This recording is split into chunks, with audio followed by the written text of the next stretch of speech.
isim lebur asma menjadi wujud adalah tulisan yang hidup, karena kita tak boleh menghimani tulisan. Jadi orang yang belum sampai pada masa paham isim, dia telah mempersekutukan Allah dengan tulisan dimanapun tulisan itu dia jumpa. Isim adalah sebuah wujud kitabullah.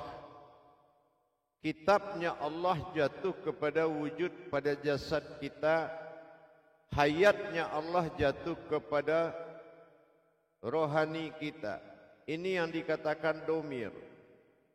Domir adalah sebuah wujud batin diri yang muncul kepada na dan hu, sehingga nahu tidak lagi berpisah dalam sekutu, tidak lagi bersekutu dalam kodrat, tetapi sudah menjadi wujud yang satu.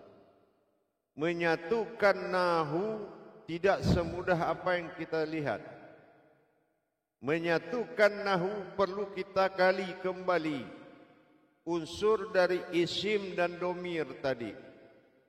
Isim adalah wujud asma yang lebur menjadi isim, tidak lagi menyembah dan memuji tulisan, tapi sudah menjadi kodrat.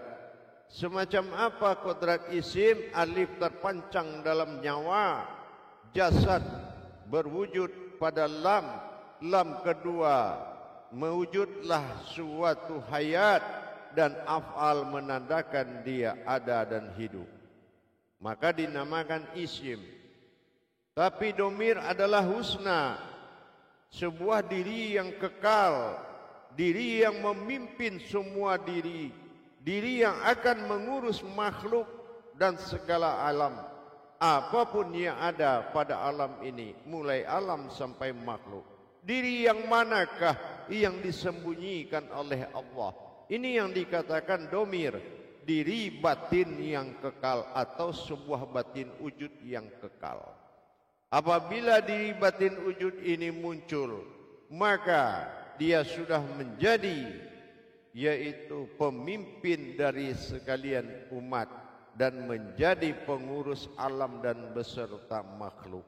Inilah yang dikatakan diri pemimpin segala yang hayat. Tapi untuk mencapai sewujud diri yang memimpin tadi, perlulah dikatakan domir. Dikatakan domir adalah diri tunggal. Diri tunggal adalah diri yang muncul dari tenggelamnya, atau dikatakan diri batin yang tenggelam. Sementara isim adalah diri batin yang terlihat. Isim adalah diri batin yang terlihat, domir adalah diri batin yang tenggelam. Apabila dia muncul, maka inilah yang akan menjadi panggilan. Bagaimana cara kita memanggil wujud batin yang tersembunyi itu? Dengan apa kita panggil? Seperti apa tajalli geraknya menuju wujud ini? Apa namanya? Siapa namanya? Berbentuk apa diri itu? Maka di dalam pemahaman kajian tauhid nanti, maka kita ingat kembali himpunan sifat, seluruh sifat ada dalam Al-Fatihah. Maka dikatakan Fatihatun Nasun, yaitu tajalli diri, tajalli batin. Inilah diri batin. Mana diri batin? Dikatakan ta'alaihim dalam Al-Fatihah, itu golongan daripada domir. Dan dikatakan bi'alaihim, itu golongan daripada isim yang terlihat. Nah, jadi bagaimana menyatukan diri ini? Dipanggil dengan nama sehingga tidak bersekutu kodrat na bi'alaihim dengan kodrat hu ta'alaihim. Baik, kita coba melihat ke papan tulis, perhatikan dengan baik. Perhatikan para jamaah ke papan tulis. Di papan tulis ini saya sudah menuliskan beberapa kata kalam Yang pertama dilihat jamaah sekalian, ya, diperhatikan baik-baik, ya. Pertama kita melihat ada tulisan diri batin, ya. Tulisan diri batin ini atau diri yang dimaksud diri batin adalah diri yang wujud batin yang tenggelam, ya. Yang bersifat rahasia itu di dalam hijaiyah disebut ih, ya. Ih itu adalah rahasia, kodratnya adalah batin yang tenggelam, rahasianya tenggelam. Dan ini adalah diri ketuhanan. Jangan berpikir kepada wujud hu, aku, hamdu itu bukan tunggal diri tapi tunggal Tuhan. Beda, ya, beda cara diri. Jadi ih ini berasal dari alif dan ha. Alif dan ha. Alif ini sifat, ha itu aras atau alif ini rahasia, aras itu kekuatan. Ih dipadu menjadi rahasia. Karena alif ini adalah golongan dari rahasia dan ha golongan dari aras atau kekuatan, maka disebut ih, ya. Nah, kalau yang tergolong aras atau ha, alif kasroh a, disebut atau zat. Zat yang terlihat.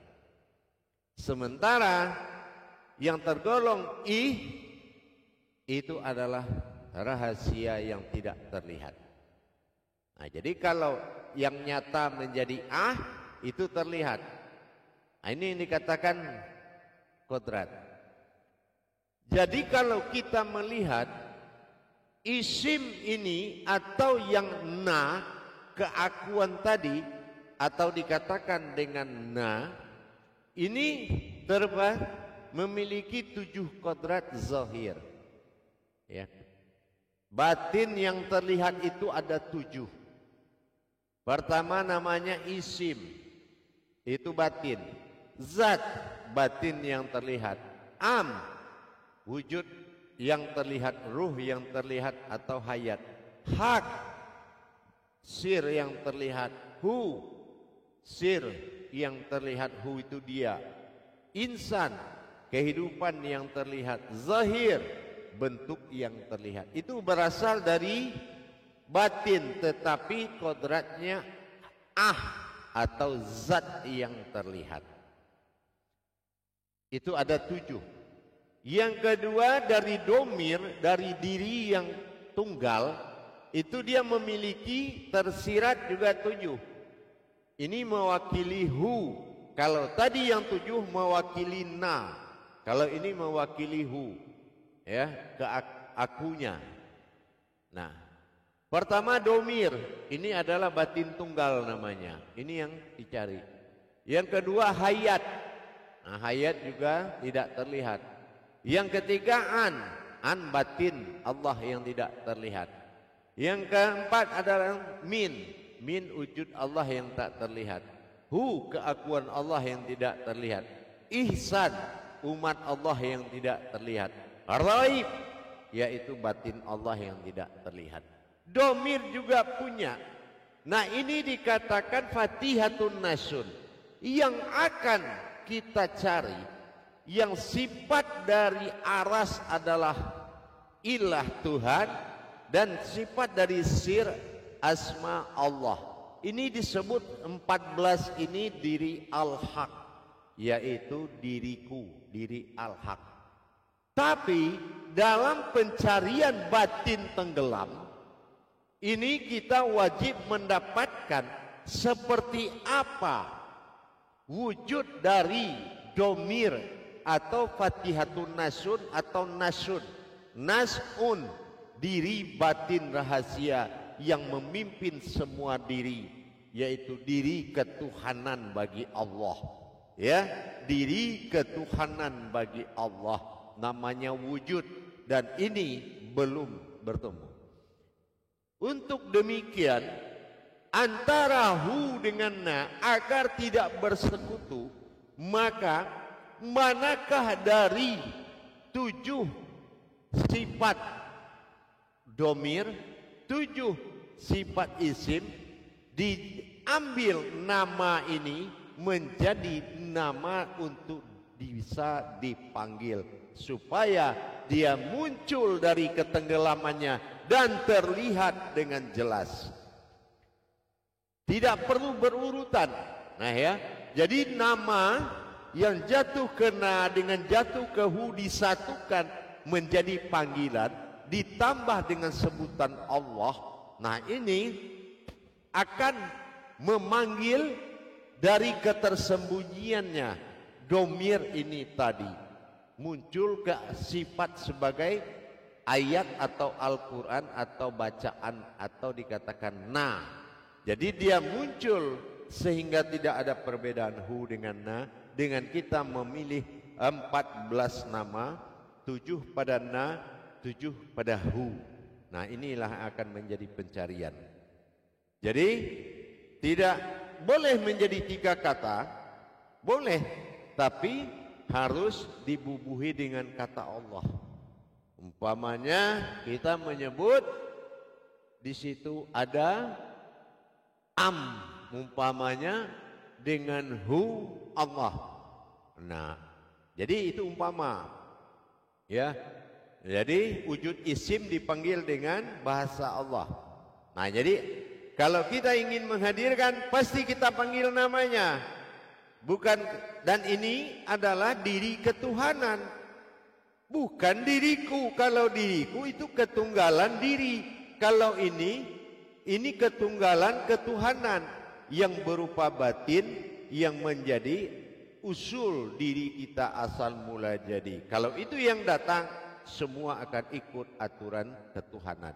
Dia yang mendapatkan, dia yang menjalankan segala ketuhanan-ketuhanan, ketentuan Tuhan dari keakuannya tadi. Nah, itu ya diri pemimpin dari seluruh diri yang ada Asmaul Husna yang dilebur menjadi ismi yang di dalamnya ada domir. Nah, domirnya ini diri tunggal. Nah, batin tunggal. Diri itu sebetulnya sebutan bahasa kita saja. Tapi kalau di dalam ejaan itu namanya naf. Jadi panggilannya diri. Boleh. Nah, mari kita lakukan muzakarah untuk mendapatkan. Karena ini adalah tajalli batin Fatihatun Nasun Al-Fatihah. Jadi pun kita kenal kita kenal bagaimana kita panggil An'am? Tak ada nama Tuhan An'am. Tapi itu adalah kodratnya. Nama dari An'am itu siapa? Ini satu. Apalagi ini ada saya siapkan 7 tingkat nahu. Dari na dan hu digabung nama-nama ini menjadi panggilan.